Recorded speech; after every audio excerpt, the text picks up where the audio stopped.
Happy New Year. I'm Tiffany. And I'm Andrea. And we are Relatively Unstable. Welcome back. If you are friends of the show, you may recognize our guest today, Jeremiah Hicks. Not the government. Hold on, not the government. Wait a minute. I ain't filed the taxes yet. You can't hit me. You can't hit people with that government. You can't know the government. They doing all kind of tax fraud. You know people need that tax money right now. Right now. Right now. W-2s right now. As soon as Christmas ended, W-2s right now. You know, I have to have a PIN number when I do my taxes every year because of that shit. I got hit one year bad. I mean, that's what folks do. You got to be careful out here. Yes, you do.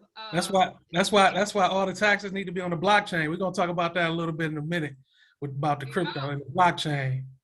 But that's exactly why we're here. And before we get started, don't forget to like, follow, share, subscribe, listen. If you need tips on how to multitask and listen to us while you do other things, let us know because I do it all the time. We can do this. And today, Andrea and I are going to do the unthinkable. We are going to shut the fuck up. Because we don't know what we're talking about. We don't know shit about this particular subject today. No. Not even a little bit. Like, not even a little bit. So we are excited.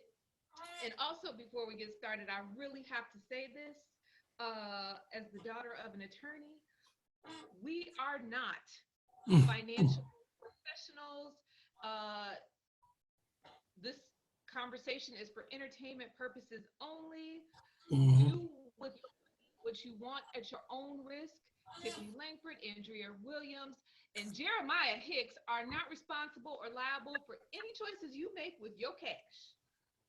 So let's say that here and now, and then we'll have some fun. We assume zero liability for your bad choices.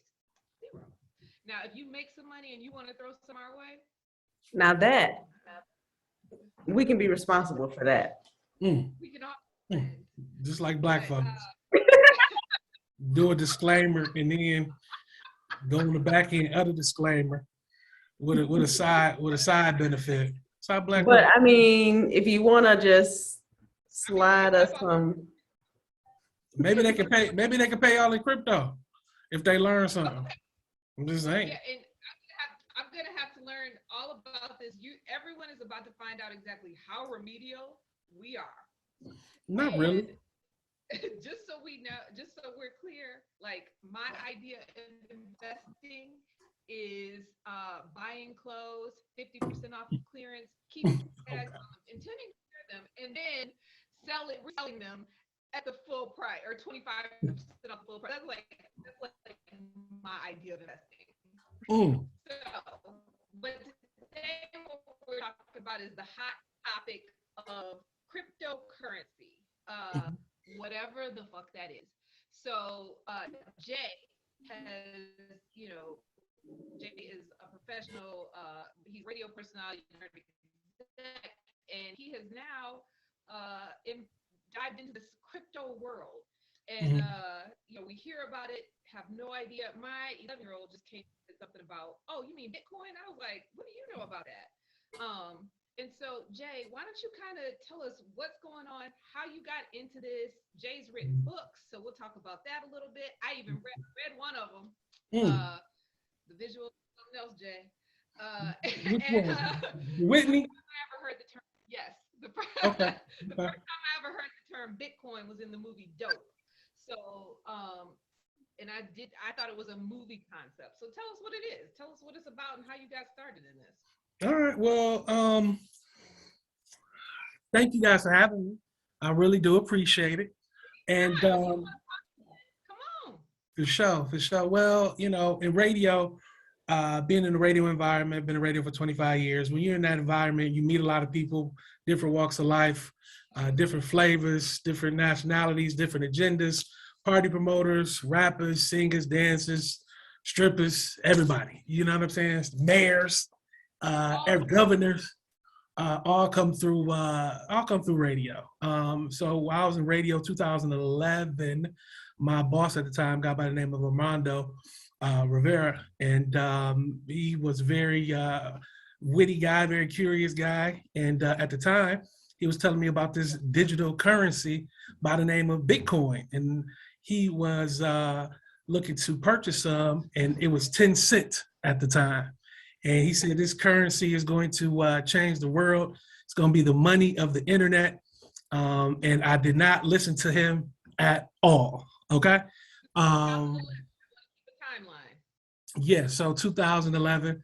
But as cryptocurrency and Bitcoin started to, well, it was just Bitcoin at the time, started to become more popular throughout the years. It went from drug dealers only use it to folks that are only nerds use it, people from foreign countries only use it, to now it has mainstream appeal. And within the next 5 years, 98% of hedge fund managers plan on investing into cryptocurrency. They just announced that Bitcoin was the asset of the decade, beating out the stock market and providing 10 times as many gains as the stock market, with returns of significant amounts, about 100% on average throughout the 10-year window. So this is something that's serious, is here to stay. And what Bitcoin is for me is hope for my community. It's a twofold for cryptocurrency. And Bitcoin was the first cryptocurrency to be made relevant and to come out first. And what you hear about is what's called altcoins, which is the alternative to Bitcoin, which is your Dogecoin and your Shiba coin that some of y'all might be, your Ether that some of y'all might be familiar with. So when Bitcoin was established, it was established with a sheer purpose of one thing, well, a couple things.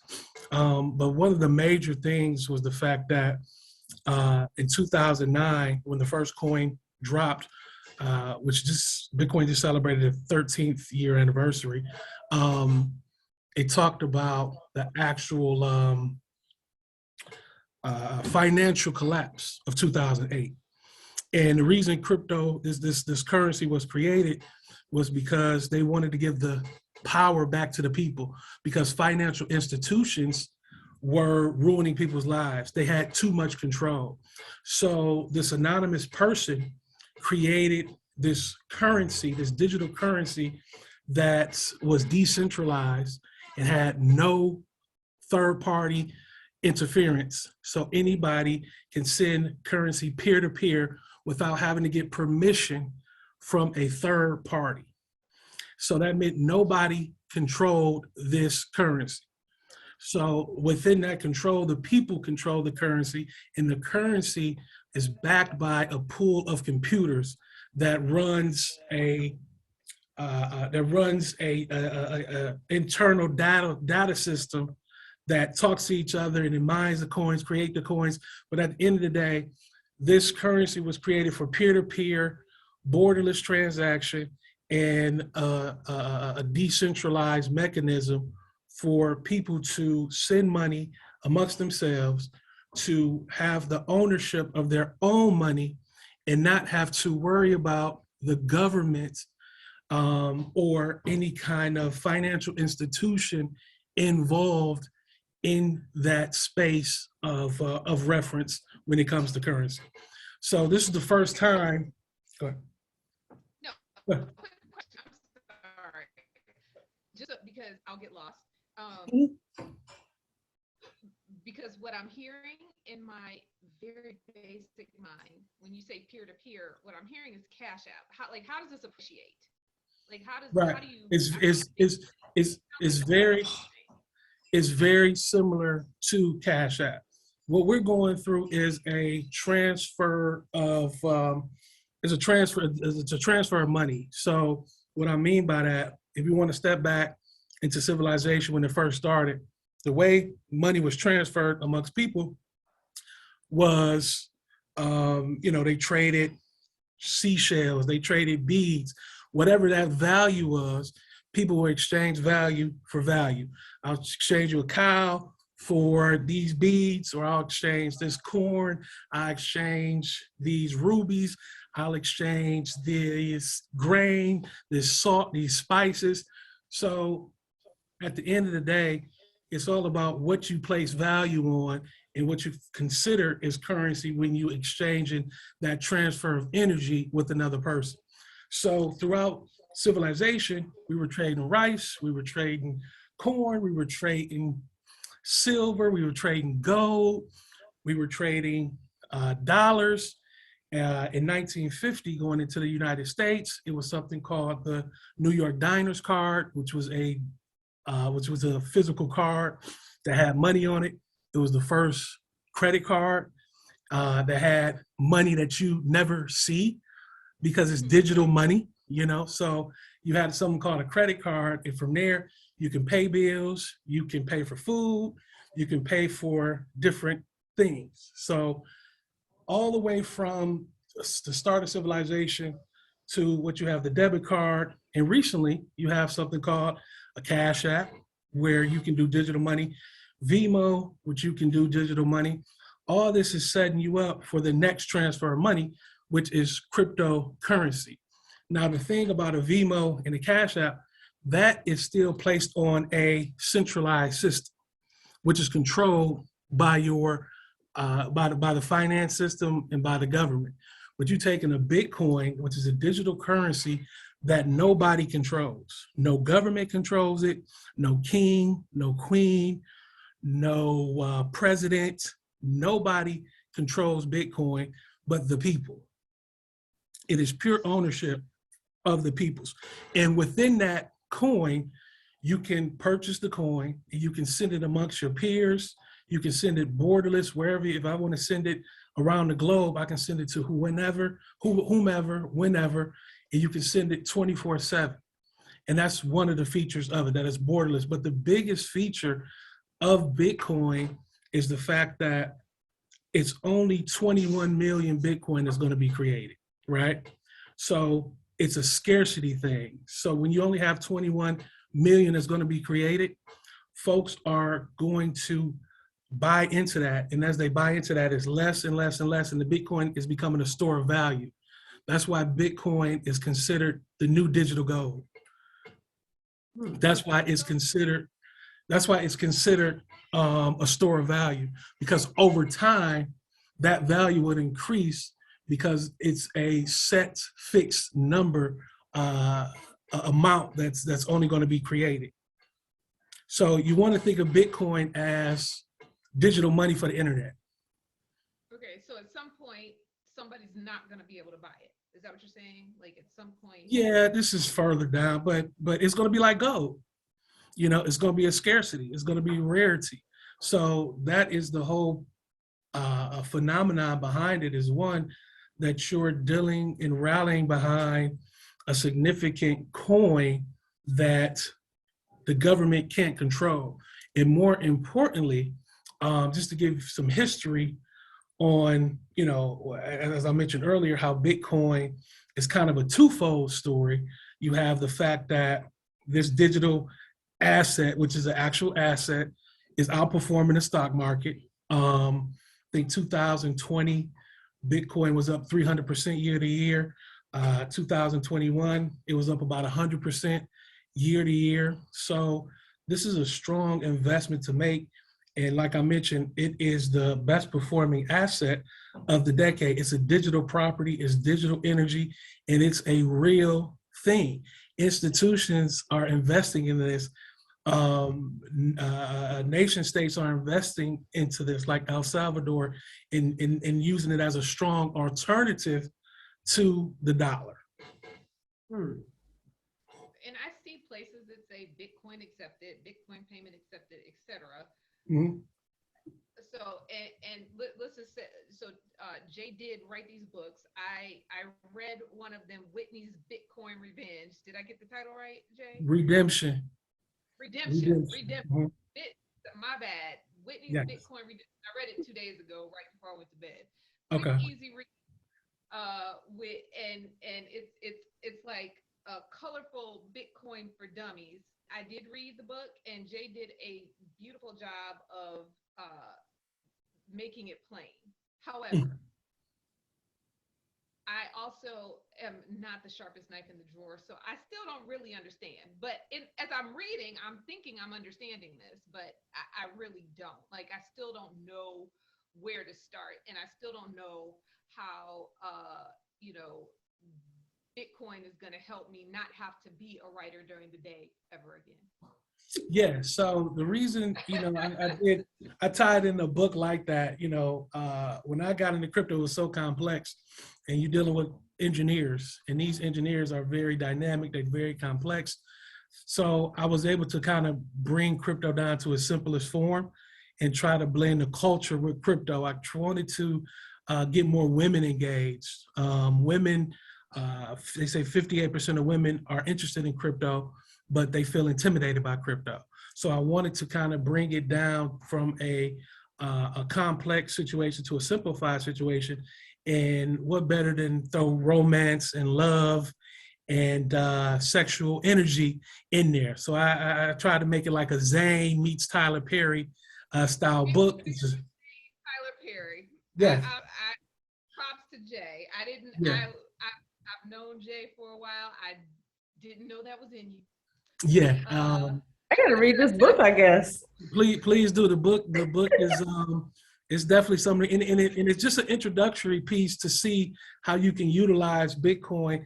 The storyline is a lady by the name of Whitney, and she is her family's hit by COVID. She has to stay at home. She resigns from her job, and her significant other that she's been with ends up taking care of the household, and she has to depend on him for small things and things like getting her nails done, her hair done. So she kind of loses her independency within that because he's hesitant to give her certain money to get her nail fixed, to get her hair done, to get her pedicure. Oh, why you need this money? Why you need this money? You know how dudes are majority of the time. But what happens is that within her losing her financial independence, because she's totally dependent on this man, she finds out that he's cheating on her. And within the cheating prospect, she doesn't fully admit to it. She doesn't fully admit to it, but what she does is that she creates a situation where she kind of leaves it as is and builds her own way out of that situation by utilizing Bitcoin. So within there, I give you steps on how Bitcoin works and how Bitcoin can help strengthen a redemption story for anybody. And it's just not a story of sexuality.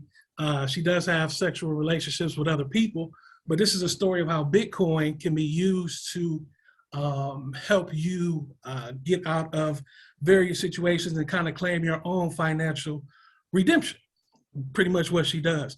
And how she does it is that she buys a little bit at a time. Credit cards. Say what now? You know how to get redemption on these credit cards. Yeah, so she buys a little bit at a time, shows you how to go on the exchange, make a purchase, and from there, Bitcoin's a store of value. So when I got into Bitcoin, it was 2017, and Bitcoin was at $10,000 a coin.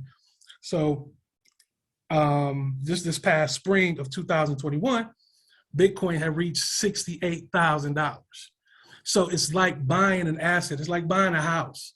You buy a house, hold it for 4 or 5 years, and that value increases. Okay. So there's Bitcoin, and then you said there's altcoin, which is like the Altcoins, yes. Yeah, so it's like the Dogecoin and all of the ones that come after Bitcoin. So when you say that Bitcoin caps out at 21 million, does that include all of the altcoins too, or is that just Bitcoin? Just Bitcoin. Bitcoin is the grandfather of them all. It's the first one to come to the market. And, let me backtrack just for a little bit. Bitcoin and cryptocurrency, don't think of them as actual money. Think of them as technology.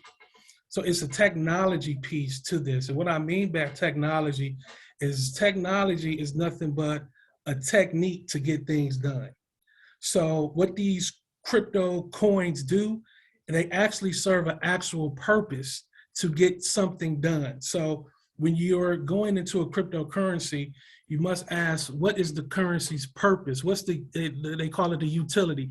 So Bitcoin had a utility of being the first peer-to-peer cashless digital payment system for a global market. So you're thinking about a global digital payment system that's a store of value that nobody ever controls. So it really disrupted the financial market when it came out and as it came out.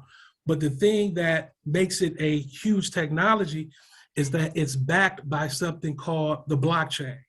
So the best way I can explain the blockchain technology is this. We live in a city, and each city you live in is powered by a grid. So it's a power grid. So blockchain powers the city, which is your coin. So think of coins as each city. So you got New York City, and New York City is powered by a New York City power grid.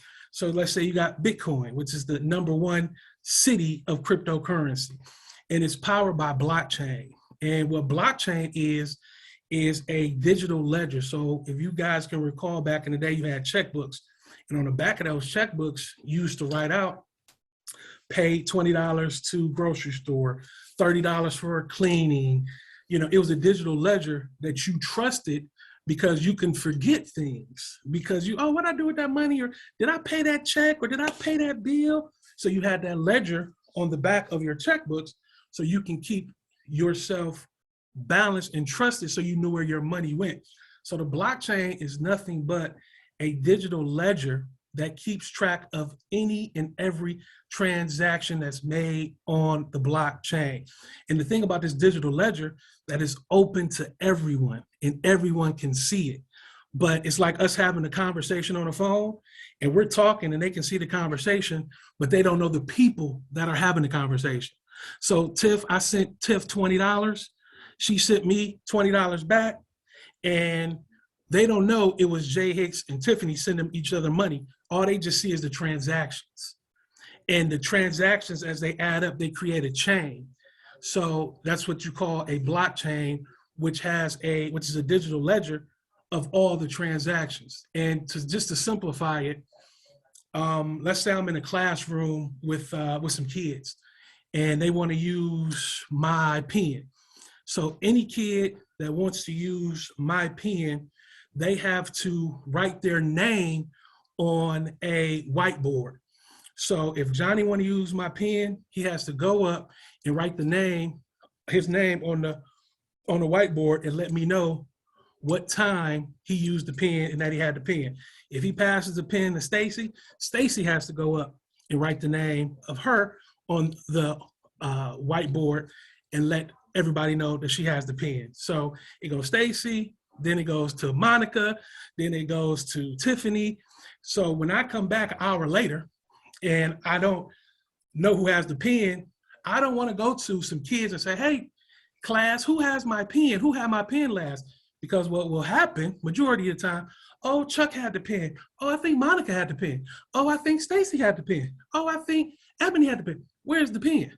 No, I don't have to find out who has the pen through that communication. I can go to the ledger of the whiteboard, look and see on the bottom of the chain of names, and that Timothy has my pen. So I say, Timothy, give me my pen. I see you had it last, and he hands me my pen. So I don't have to deal with the kitty aspect of just miscommunication. And that's what the government does. So the government miscommunicates. They create financial barriers. They create financial corruption. And they say, oh, we did this with that money. We did this with that money. We put this money here. But if it's on a blockchain, you know exactly where that money went, what time it left, where did it go, and where did it go? What address did it go to? So that is the thing about the blockchain. It's all about trust. And that is why the government and various financial institutions don't want to embrace crypto technology, because this is a technology that makes people have to be truthful. And that right there is the whole premise of Bitcoin, because you have to be truthful, and you can't be a financial institution that says, okay, we're going to create subprime loans and we're going to give these loans out to 55% of African Americans. And the reason we're creating these loans is for those that don't have a good credit scores, or credit scores of 600 and under. We'll give these loans out that increase over time. But what happens is that they just don't give these loans out to folks that had 600 credit scores or lower. They give it to folks who had high credit scores. So 53% of African Americans get this loan of a subprime mortgage, and some rent or a mortgage that started off at $800 throughout the years, it ends up being $2,500. So what happens in 2008 when it's a huge financial crash? People lose their home because they were tied into this subprime mortgage. So they were paying $800. Now they have to pay $3,200. They lose all of their, they lose their house because it becomes foreclosed, because the bank set the system up because they were tricky, they were kiddish, and they weren't truthful. You didn't know what was going on, what transactions were happening, where this money was going. And the crash comes, and 55% of African Americans lose their total wealth. So we back at ground zero through, again, another financial situation where it's controlled by a centralized entity like a banking system, like a government, and folks lose their houses, folks lose, their jobs, and folks lose pretty much their lives and pretty much have to start over. But it really affected the African Americans who received 53% of those subprime mortgages compared to 23% of whites who received it. So when you're talking about a Bitcoin, you're talking about something that does not discriminate. Bitcoin doesn't care if you're black, white, Puerto Rican, Asian, blue, yellow. It doesn't matter, because it is based off of a blockchain, and the blockchain does not discriminate. Like, as black people, that's why I said it's cryptocurrency to me is a twofold. Yeah, you got the fact that it worked for the stock market, that, it's winning, it's a great asset to buy. But on the flip side, for African Americans who in 1963, Emancipation Proclamation, who own less than 1% of wealth in America, and as of today, January 6, 2022, we still own less than 1% of the nation's wealth. Why is that? Because as we got out of financial, but the bondage of slavery, we went into financial slavery. So that's why Frederick Douglass says that the Emancipation Proclamation was a freedom to hunger. It was freedom without roofs to cover their heads. It was freedom without bread to eat.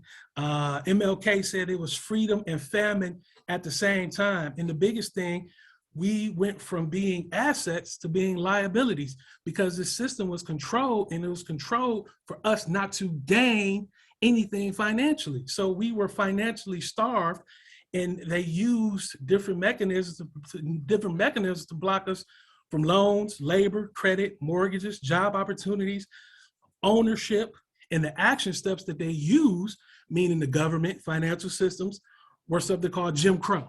1877, lasted 77 years. It blocked us from all the opportunities. And then you go into something called the New Deal, which happened during the Great Depression, which was supposed to give us jobs, Social Security, middle class, but African Americans didn't benefit from it. Home Loan Act, $3 billion worth of loans given out. Black people didn't receive any a pinch of it. You know what I'm saying? So as these systems were created, redlining, I'm not sure if you guys are familiar with redlining. all dealing with the housing. And why is the housing and the equity of houses so important? Because 2/3 of equity, 2/3 of the country's wealth is built on home equity. 2/3 of the country's wealth is built on home equity. And we couldn't own no homes. Why? Because the money was controlled. But now we have a cryptocurrency, this currency that doesn't discriminate, that at the end of the day, the people control it. You can buy it and you have full ownership of it. It doesn't discriminate, and it's not controlled by these evil empires, whether it's king, queens. Right now, if you look up what's going on in Turkey, their currency just dropped 55% over the year because of all the corruption. So these people in Turkey are using Bitcoin to reestablish their wealth.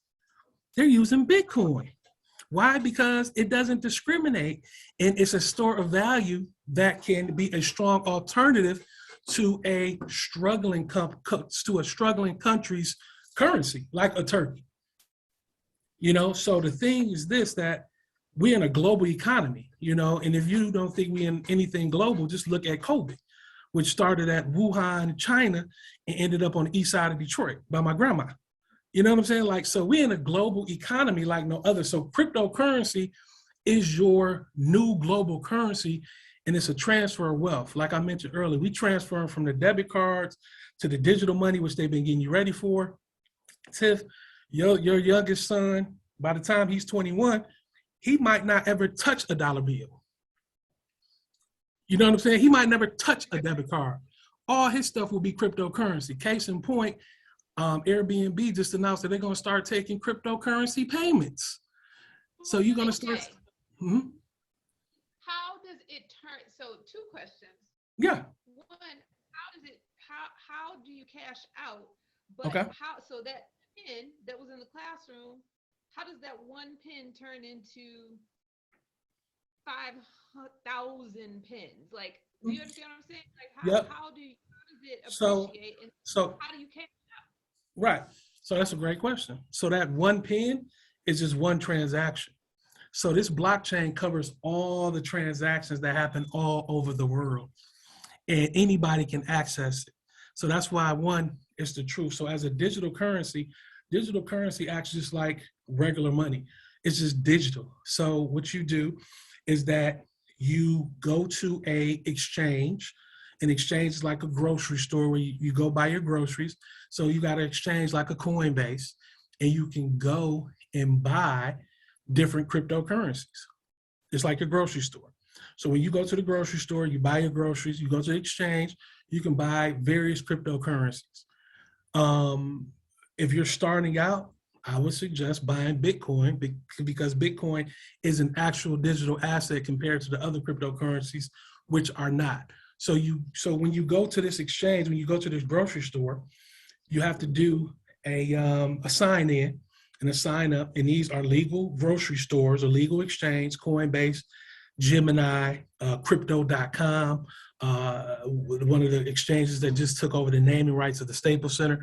So when you go and you apply, they do something called a KYC, know your customer. So they want to know your background, want to know a little information just to make sure it's you.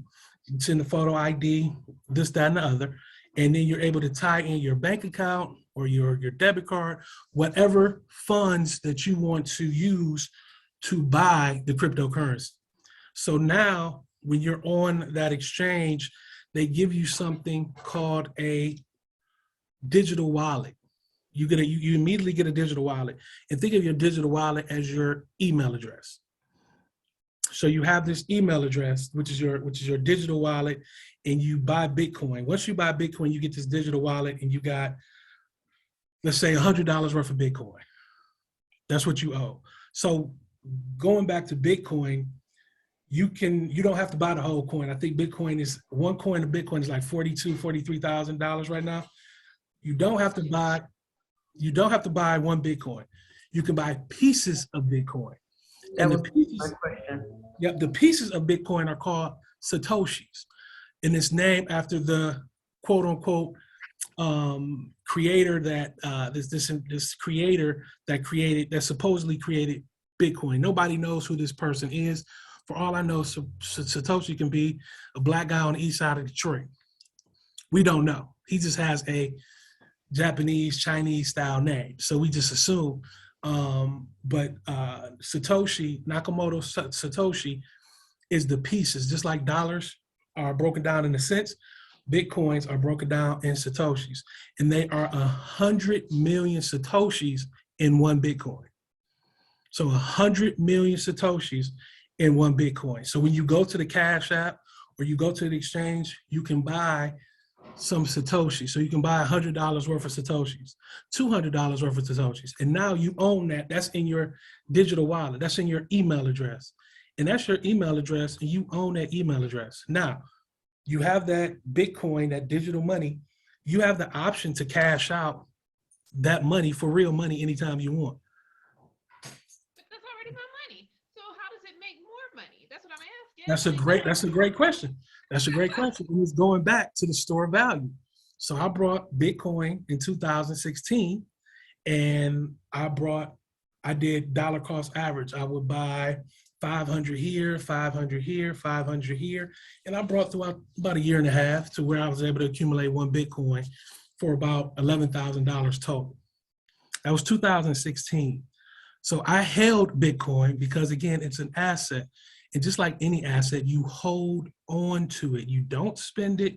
You don't trade it. You just hold on to it like a house if you will buy, and you hold on to it. So by the time 2021 hit, the spring of 2021, Bitcoin was $68,000 a coin. That's how you make money.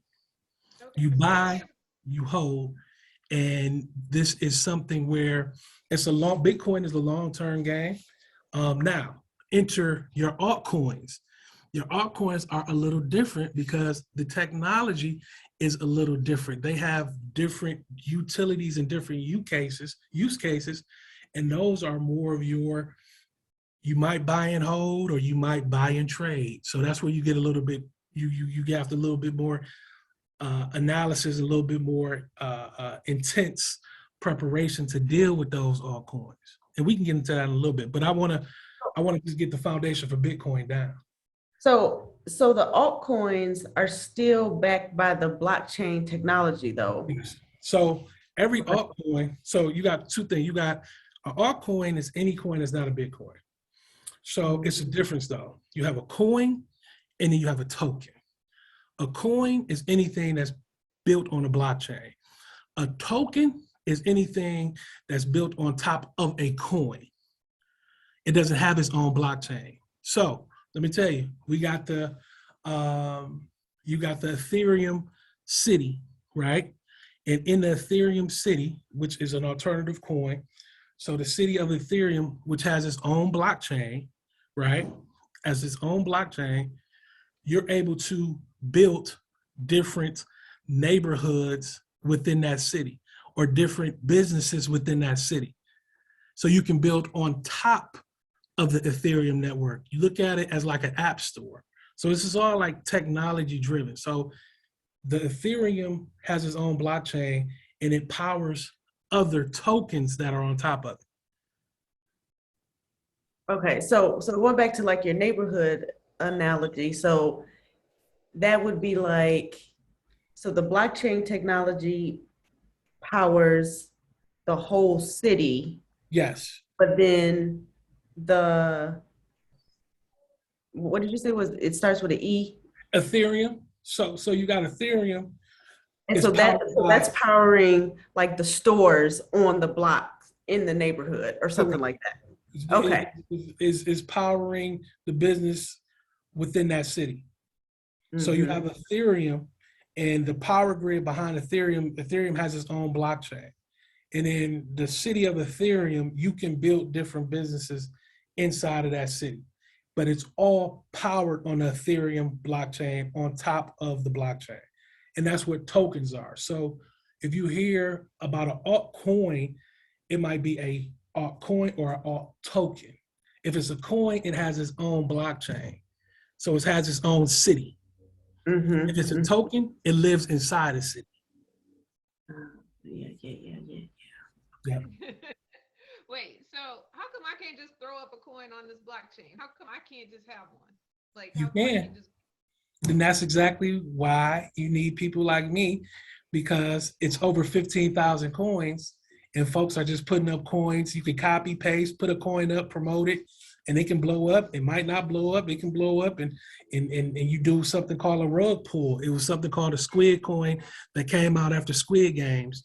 And within a couple of days, it went from like $100 to like $4,000. So everybody brought into it, and then they pulled it off of the market because everybody got their profits and left. So people that invested into it was left holding the bag. So But I don't suggest, like, profit, Jay. say what now? I still don't understand how you get the profit. I feel so stupid right now. Well, don't feel stupid. The way you get the profit is that when these coins come out, it generates a community engagement, and it's all based off community. So the community buys into the coin, and as people start buying into the coin, the value of the coin rises up, just like the stock market. So look at crypto. Value. Who says that the value rises? Who instead as opposed to The community. Who says an Apple phone is worth $1,200? Because we want that Apple phone. The community wants the Apple phone, and we need. So just like a stock price, you buy the stock at $10. As that company grows and that awareness creates and they do good business, it goes up to $21. So let's say you get into a crypto, that's $1, and within a year, it goes up $100. So that's why you have something called, see people doing like 10xing, or this, I made 100,000 off this, 100,000 off that. But at the same time, the flip side is that it's very volatile and you can lose money too. So when you're dealing with altcoins, you're dealing pretty much with more of a gamble when you deal with certain types of altcoins, like Dogecoin. So Dogecoin was created. It was created as a joke. These kids created it, I think 2016, as to mock cryptocurrency and say, oh, we're just going to create this coin tied into a dog that's Doge. And what happened?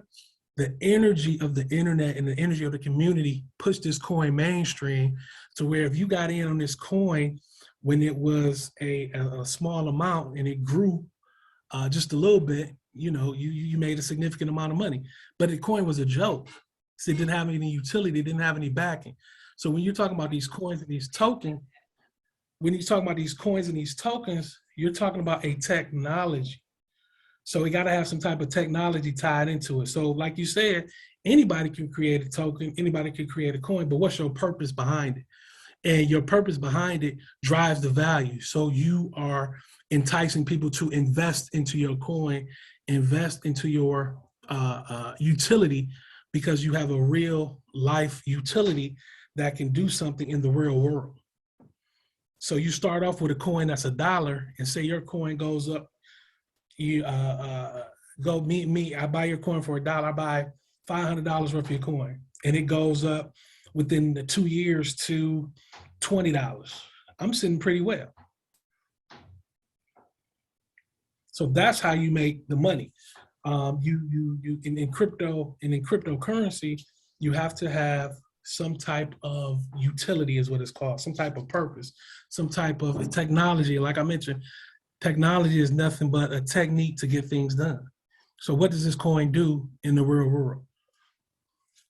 The currency is just the back end of it that you see on the day-to-day trading. But these coins have real life purpose behind it. Does that make sense? No, it does not make sense to me. But Okay. I'm very money, so hopefully it makes sense to somebody who's listening and is ready to invest. But I mean, fortunately, I have the plug with Jay, so I will keep learning. So basically, it's like, so if I started a coin, and I promote it and I say like, hey, everybody buy my coin. It's on the blockchain. It's out here. You can buy it on various exchanges. Yes. Right. Then I get 1,000 people to buy it at whatever amount they want to buy, however many shares, I'm gonna say shares, however many shares that they want to buy. then so if everybody bought in 20 shares, and math is about to get real fuzzy because now I'm in the middle of this example and I don't know where to go. Just everybody buy $1 worth. Yeah, so everybody buy $1. So then my coin is now worth $1,000, right? Well, or no? Not technically. Your coin will be worth whatever that market cap or whatever the market response is to the coin, because that value doesn't increase that coin to a full $1. You understand what I'm saying? It gives fractions of that as a percentage. Oh, right. It Okay. increases over time. Because it's just one coin, so everybody would have to buy like 1/1000th of that coin. You got to keep. Okay. A bunch of people have to buy into it, but you got to think, if you're starting something crypto starts at 18 decimal points, so you got 0.0000000000000. So if you might hear somebody with Shiba coin, everybody wants to knock down a 0. If you put 200 in the Shiba coin and it knocks it into, instead of 18 zeros, you only got 7 zeros now, you made an increase. You understand what I'm saying? Because you're trying to get to that 1 cent mark. Okay. Does that make sense? No, you're not in vain. I do get that part. Right. So that's kind of how the tokens work with cryptocurrency. That's where you see a lot of folks buying into Shiba coin, buying into Dogecoin. You buy those coins. They're not even worth pennies, something less than pennies. But if it gets up to that amount, you have a significant amount. So with a lot of these coins, and it's different type of coins, but with a Dogecoin or a Shiba coin, you're pretty much dealing in a stock market, which is like the penny stock market. You understand what I'm saying? So when you get into more your blockchain coins, like a Bitcoin, you're dealing in a real dollar situation. Mm-hmm. So it's different coordinates that you have to use for different types of coins. That's why I promote folks to start off with Bitcoin, just to understand the depths of how crypto works. So what a lot of folks are doing are starting backwards, because they would buy Dogecoin, they would buy Shiba coin. Perfect example, Meek Mills on Clubhouse purchases Dogecoin when it's at 50 cents, right? He puts $50,000 into Dogecoin when it was at 50 cents. The people who made money off Dogecoin got into Dogecoin when it was 1 cent, 2 cents. So what happens is that Elon Musk goes on Saturday Night Live, the coin spikes up to 60 cents that night, and then drops all the way down to 25 cents. So it's like gambling. You understand what I'm saying? Mm-hmm. So, but if Meek Mill put that $50,000 into Bitcoin, he would have been straight. Because it's a whole nother, game that you're playing with Bitcoin, just buy and hold. But folks don't understand that it's different levels to the cryptocurrency game, and it gets a little bit more dynamic, a little bit more complex. That's why I like to just stay with a Bitcoin, because it's simpler to explain and it's a real asset. And that's the thing about Bitcoin. These other coins are not assets. These other coins are just digital currencies that are just out there at this particular time. But Bitcoin is a full asset. It is embraced by financial institutions. It's embraced by various governments, and this thing is here to stay.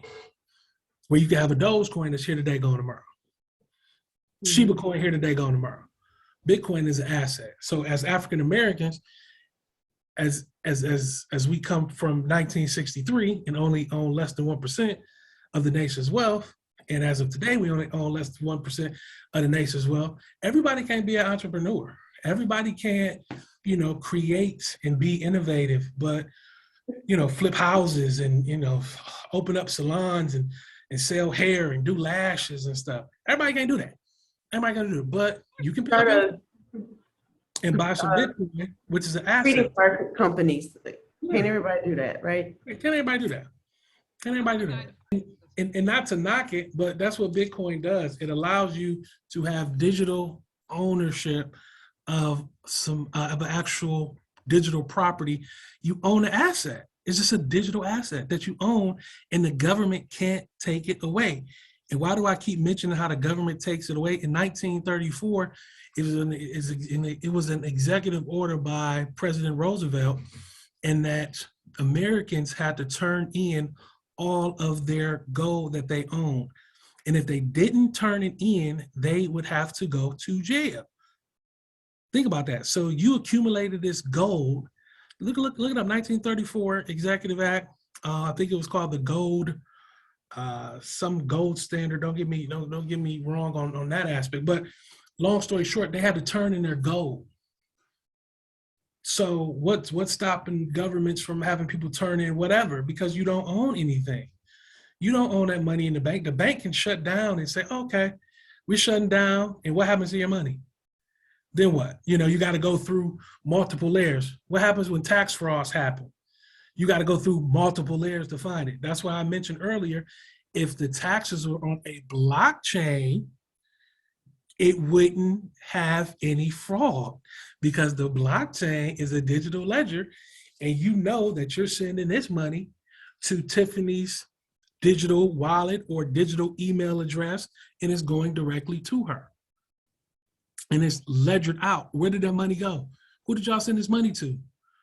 It went to Stacy in Atlanta somewhere? How? When did it get sent? Oh, we don't know. Well, and you out of your money for a whole 8 months.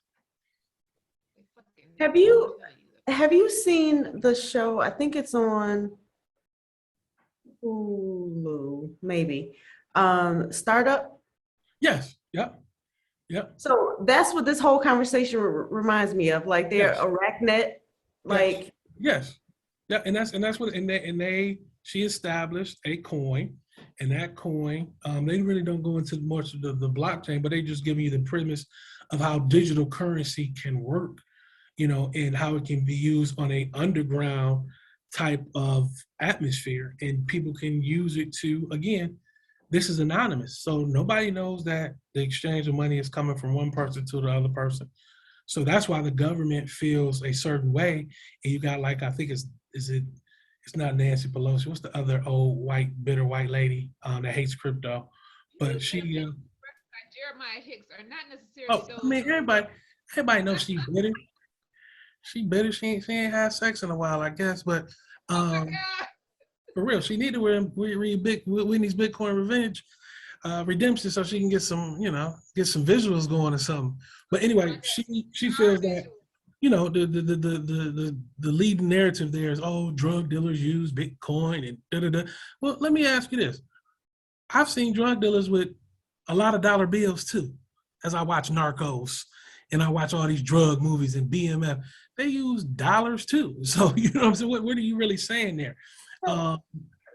So I am just curious as to, and you probably do know this, but like how did drug dealers start using crypto? Like, I mean, I know that there's a lot of smart drug dealers and there's some that are not so smart, but this seems like this would take a very advanced drug dealer to kind of like figure out how to maneuver this. And it was a lot of those dealings back with the black market back in the day. If you guys remember the dark web. So the dark web, how did drug dealers get inside of the dark web? Because they had resources to tap into people that knew more about the technology than they did. One thing about these street guys is that they're smart in the fact that they will step back and allow somebody to do it for them. So, hey, it's this Bitcoin or cryptocurrency, and you give me, and I can take this money and exchange it and send it here for this amount, and I'll charge you a small fee. So that's kind of how, you get embraced. And a lot of those dark web situations were going on in the European countries, in the Russias and in those foreign countries where technology is pretty prevalent. They got drug dealers in China and Japan too, that's very technical.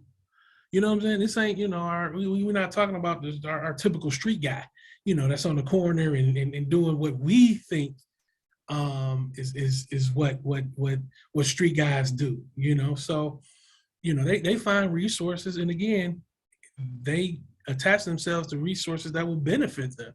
You know, folks are saying the way they watching these NFTs, which is non-fungible tokens, and buying these NFTs for millions and millions of dollars is some type of illegal tag into that. And maybe not. But, you know, if I was a street guy, I would do that. I mean, wouldn't you? Jay, what exactly is an NFT? Like, Okay, so NFT is a non-fungible token. It's a one of one. It's a digital asset that cannot be duplicated. It is digital property. It is digital ownership of the internet. So LeBron hits a game-winning shot tonight. He puts up 50 points, and he wins that. He puts up 50, and you want to own him hitting that three-pointer that gave him that 50 points. So the NBA sells that moment as a NFT, and you, Tiffany, can own that digital moment. It's digital ownership of the pieces of the internet, and it goes through, as far as art, it goes through any kind of viral moments, any kind of music, anything that's on the internet is pretty much is able to be owned now, and you can have ownership of it because people are putting it together and it is being sold. And what NFTs do is create a real asset tied to it. So you can buy a, you know, let's say, Tiffany, you sell a picture of you, and within that picture, it's a real digital asset that's tied to it. So with that picture, I buy that picture and I'm able to get a macaroni and cheese from you. You understand what I'm saying? So buying your picture allows me the physical asset of you shipping me 3 macaroni and cheeses. You understand what I'm saying? So you can make NFTs whatever you kind of want, but it's just the digital ownership aspect of it. And it's just nothing but folks putting, you know, and what's driving it is the digital art. So, you know, with artists, they had to deal with galleries. And nobody's really going to a gallery. You get 100 people, 200 people tops, 50 people. But now you got the whole world able to look at your art and buy into this art. And NFTs are what's called smart contracts. And NFTs are powered on the Ethereum blockchain. You understand what I'm saying? So if Ethereum is the coin, these are the token, is that? Yes, yep, exactly.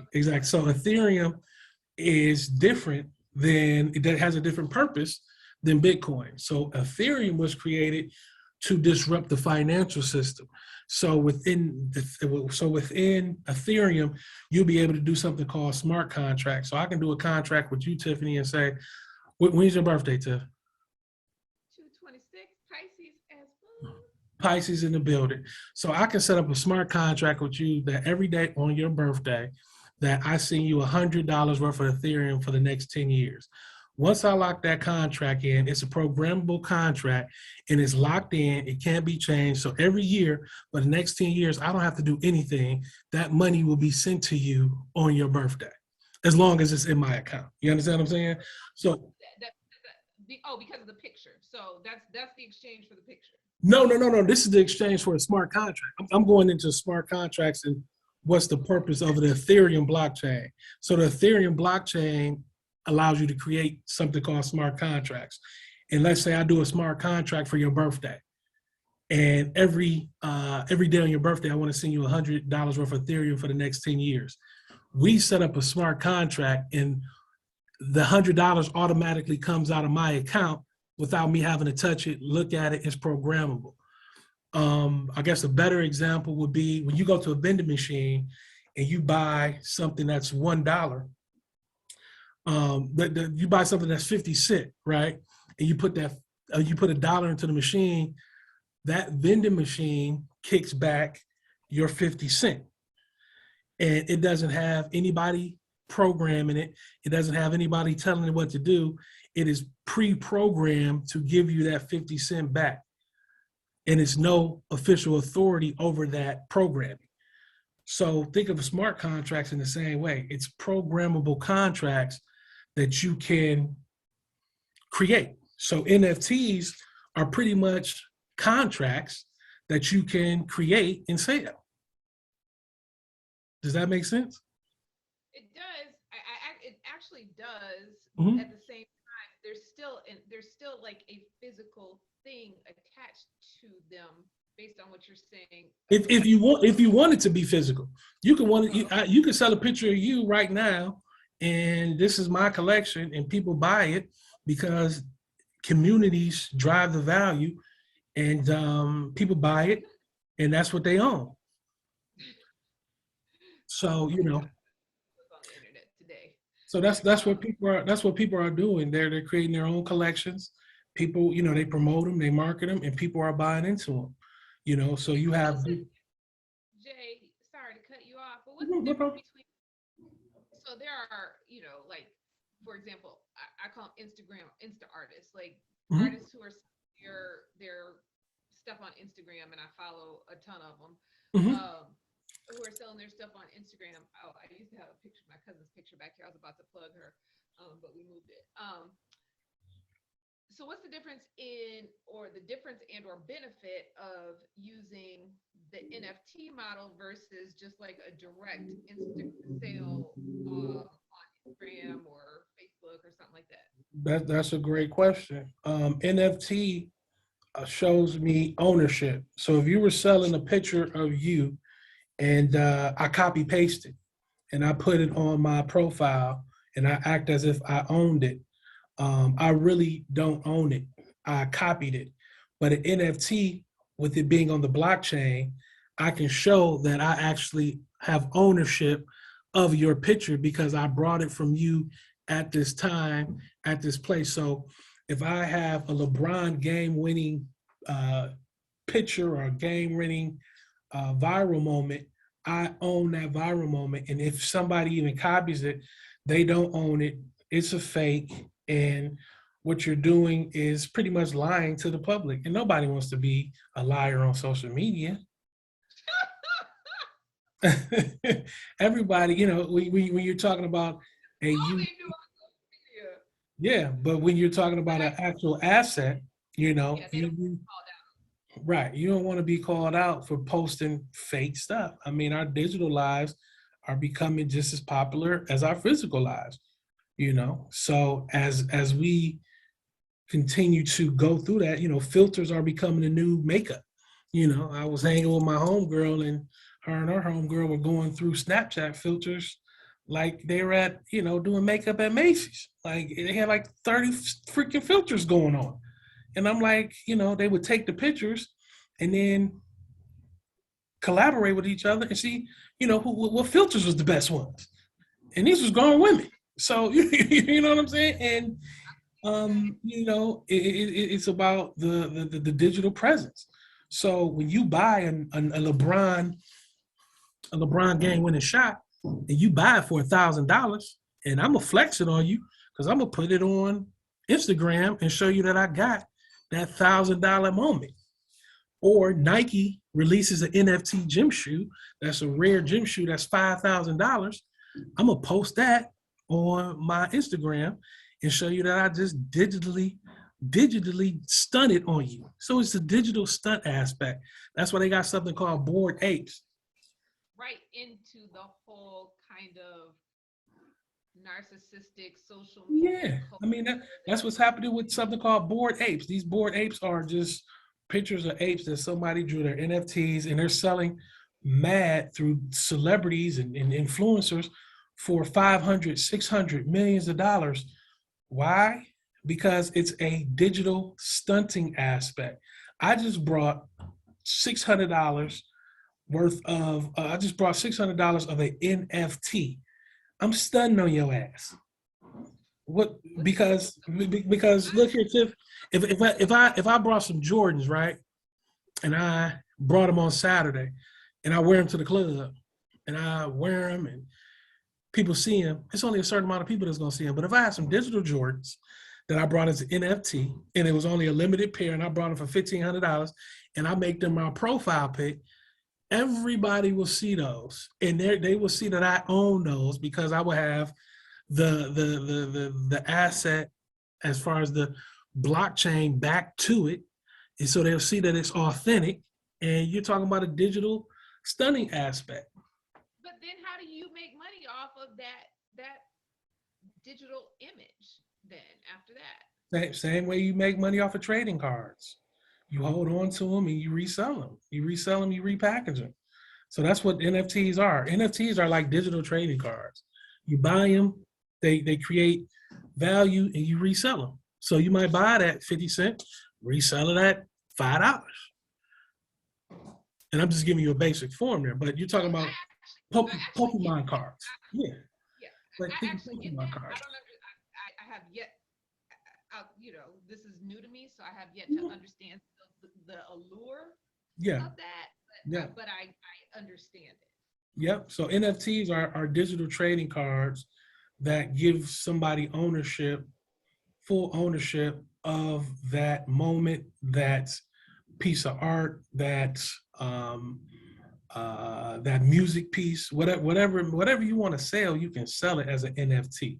So that's why, on my Facebook, and I do posts where it'll be funny Black viral moments. Like one lady was fighting a rat in her garage, and it was a hilarious moment. Like she can sell that as an NFT. I mean, people are selling NFTs as those moments. So TikTok is getting into the NFT game, and they're selling their digital moments as NFTs. So you can own the digital moments of TikTok. It's all about ownership, and it sounds weird to us, but you're dealing with a generation like your son who is growing up totally digitized, totally into that. And we might look at it as, oh, who want to buy some old dumbass TikTok or what? No, he might look at it like, oh, this shit was popular. This is part of my culture. This is part of what I grew up with. I want a piece of that. I want ownership of that when that person fell off the ladder. You understand what I'm saying? So, and as a seller of a NFT, so let's say you're an artist and you sell a picture, you can get a commission as well. So you can get a 10%, 5% commission. So whenever that's resale, you still get a piece of it. And that's why the technology of a smart contract comes into play, because it's a smart contract tied into it. So now you sell your NFT for $100. I buy it, I flip it for $200, and you get 10% of that. And then somebody who buy that from me, when they flip it, they get you still get 10% of that.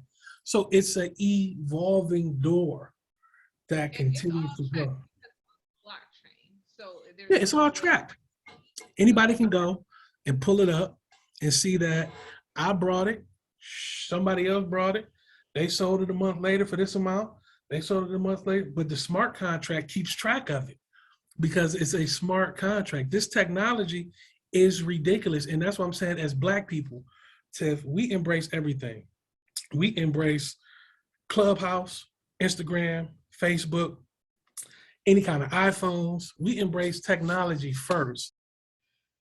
So crypto is a technology that we can't be intimidated by because there's some complex stuff that goes on with it, but it's just a technology at the end of the day.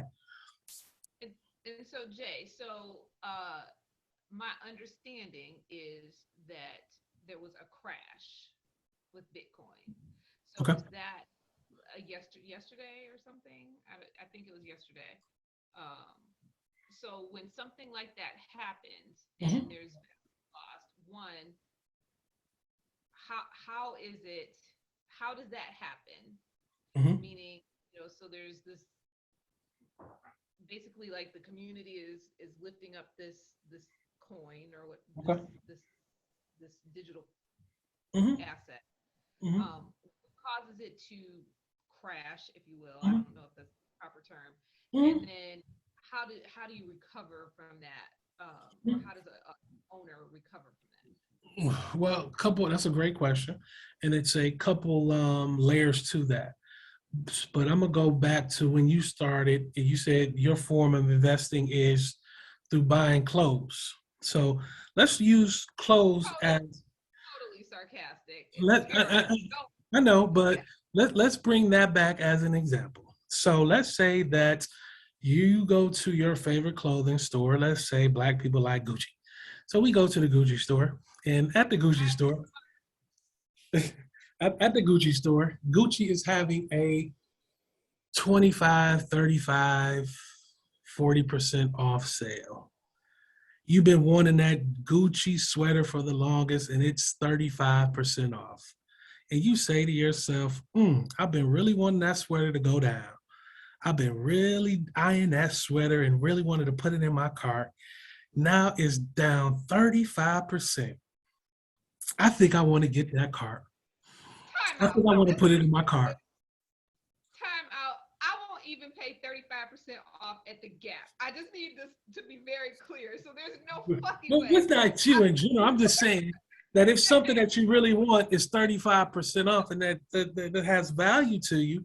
So my whole point is that Bitcoin, as it has a decline because it's volatile, it is new. It's only 13 years old. So just like anything, it's going to have ups, it's going to have downs, it's going to have good times, it's going to have bad times, it's going to have shaky times, it's going to be okay times. It's going to go up and down because it's always going to be centered around different kind of events that's happening. COVID made the stock market, a lot of things in the stock market crash. You know what I'm saying? Different narratives make things go up and down. So as a person, as a retailer that buys into it, one, the mind frame is buy the Gucci, that's 35% off. Bitcoin is 35% off right now. So buy into it because eventually it ain't going to be a sale anymore. That same Gucci that you brought, that Gucci shirt that you brought, is going to go back to that's going to go back to $400. You was able to get it for $120. You understand what I'm saying? So as time, it will go up. And when it goes up, you take from the profits. But what a lot of people do, they're buying the Bitcoin. When it starts going down, they panic and they sell while they're in the red. And they losing out on money. But if you use the strategy of, again, this is an asset, and you buy and you hold it because it's an asset and you don't sell it, it doesn't matter if it goes up, down, which way it goes, but because you want to hold it for the next 4 to 5 years. 63% of millionaires in America hold Bitcoin. Why are these millionaires holding Bitcoin? Because it's a store of value, and they know within 3 to 4 years, that shit is going to be worth a decent amount of money. You know, these financial institutions are already predicting that it's going to hit 100K this year. Some are saying within the next 5 years, you're talking about 250,000 a year. Why? Because it's a store of value. It's not here to replace the dollar. But I'm gonna tell you this, it is a strong replacement for gold. That's why they call it digital gold. So as I tell my people, all people, but especially Black people, because it's hard for us to get into different financial aspects and buy different financial assets. Like, again, we all can't own businesses. We all can't get a LLC together and put those things together. And a lot of us are just lazy. You know, we just lazy. Shit should take time. You got shit to do. You got kids, you got activities, you got this, you got that. You ain't got time to do all that shit. But Bitcoin is for lazy people. You pick up your phone, you tie that shit into a account, you go to the exchange, you dollar cost it, you buy $50 here, $50 there, buy pieces of it, and eventually that will accumulate over time, and you look up within 2 or 3 years, or even a year, like I just mentioned. Bitcoin was up 300% 2020, over 100% 2021. So, you know, like I tell folks, if you put your money in a savings account, right, the return on the amount, I put like $2,500 in the savings account. Over a year, I think I got like 2,531 back. I got $31 back over a whole year. So why am I putting that money and letting it sit in the savings account and my money not working for me? When I can put that in the mattress, it's safe, Yeah, but the bank is making money off of it, evidently. They're just giving me a small portion of it, the small portion of the interest. So why not put that in Bitcoin and see what it did? You know, if Bitcoin give me 100% return every year, and if they just rated Bitcoin as the best performing asset of the decade, giving you 10 times more than the stock market, it's real. The best performing asset of the decade.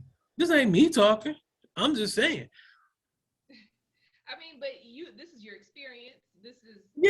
I'm just saying it's the best performing asset of this ain't coming from Jay Hicks. This is coming from the world, the top financial institutions of the world that we've believed in as a people. And as African Americans, we still have a wealth gap of, whites of 171,000 compared to 17,000 per household for whites versus African Americans with household income.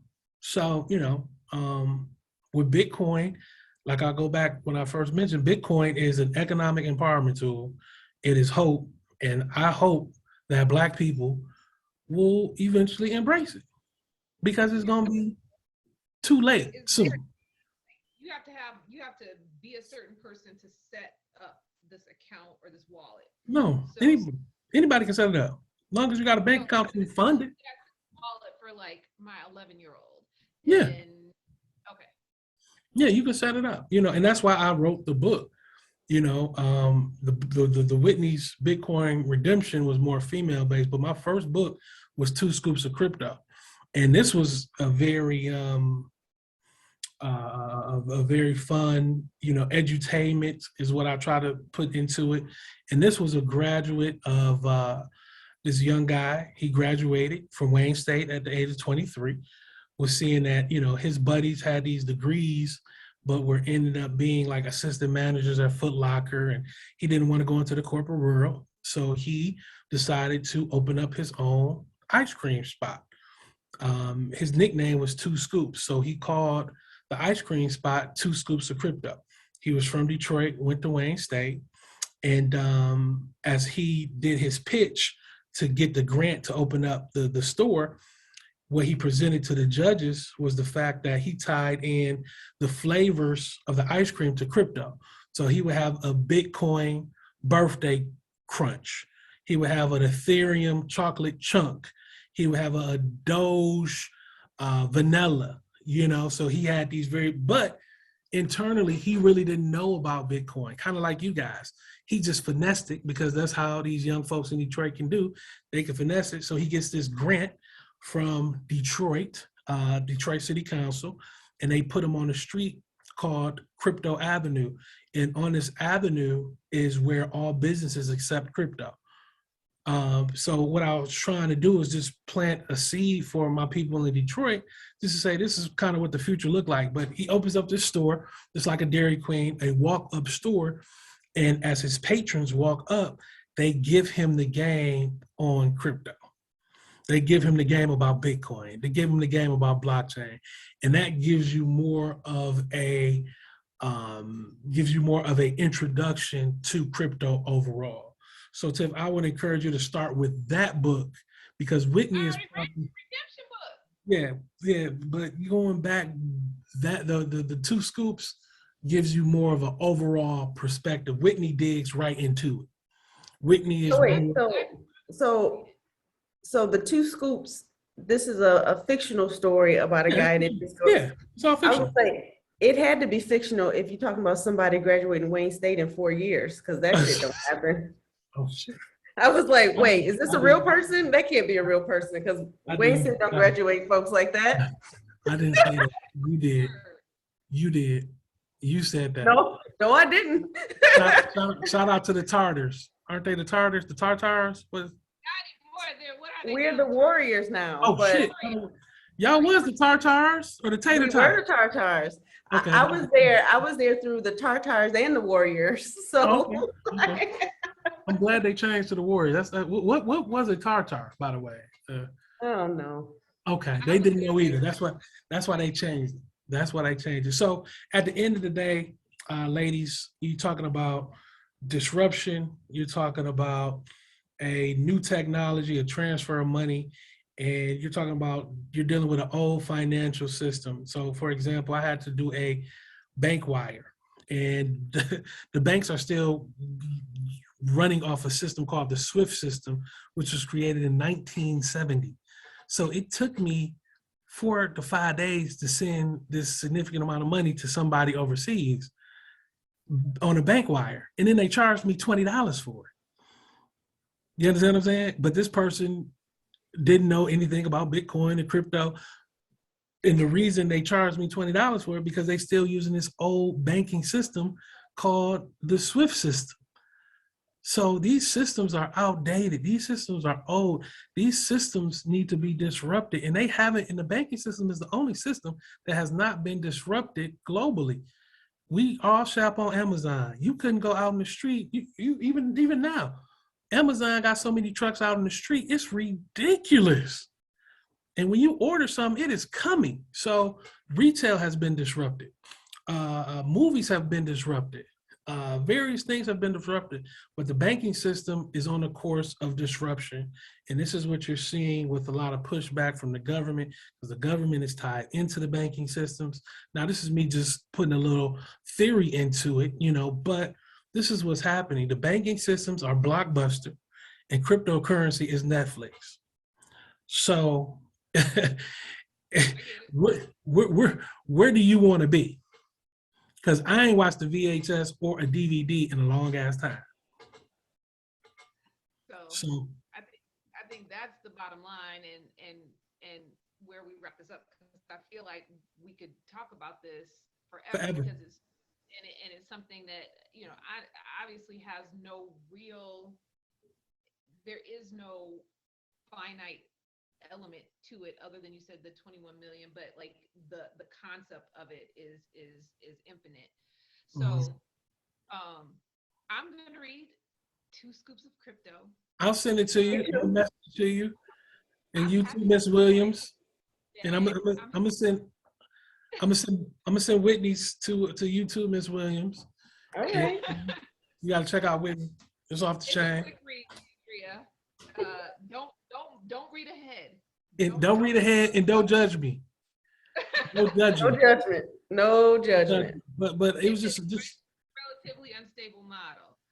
Pretty much, and it's just a way for me to try to tie in the culture with the community and kind of blend the two and kind of make it, something that people can relate to. Because again, folks are really intimidated. They make this thing so complex just so we won't really embrace it like the way we should. And they keeping us, entertained by these low value coins instead of an asset that is the best performing asset of the decade, So I guess when we meet again, we got to talk about the metaverse, because that's a whole nother thing that's breaking into and backed by cryptocurrency. Yeah, the digital world where, Let's do a part 2, because I don't know, I wasn't prepared for that.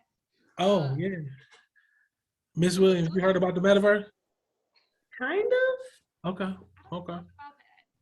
Yeah. I don't know. I mean, kind of in the very most basic terms. So I don't even, so much to learn. Yeah, I mean, it's a concept. It's the internet that you can go inside of, and you have a digital copy of yourself, and you can hang out, you can kick it, chill, kick it with friends. Well, you'll be able to work inside of the metaverse as an avatar. If it can't do my dishes and do my school pickup and all. No, but you can socialize because as these COVIDs continue, these new variants continue to come out, and we want to hang out with friends and not just be on a Zoom situation, we could go inside the metaverse and go have a virtual drink. I want a real drink. We could do a virtual hang and hang out with friends and talk and do this same conversation inside of the metaverse. It's a internet you can. Feeling that a vodka soda with lime will give me. I mean, you can drink that while you are physically inside, while you are physically outside it, but controlling the person in the metaverse. So it's just a way to just another way of operating. It sounds like a video game. It is. But I have an 11-year-old that will probably be using Bitcoin on my nursing home stay that has to get shower. For sure. So Jay, thank you. Buy Jay's book. We will link it, or books. He has, what is it, 4, Jay? It's about 5. So I just dropped a new book called the Top 25 Crypto Countdown. So a lot of people are coming to me and say, I want to invest in crypto. It's over 15,000 cryptos to invest in. Jay, what crypto do I invest in? Where do I go? How do I go? After Bitcoin, I know Ethereum, but what's next? What should I put in my portfolio? So I did some extensive research, and I put people on game of what coins and tokens they should consider to look at for building their portfolio. You know, people don't have time to do it. So I think I sent that to you already, but I'll make sure everything is sent. Check the book. Check the book. But I'm sending now, so you would definitely have it. So 2 scoops and top 25 crypto countdown. So crypto-ave.com is where you get a collection of ebooks.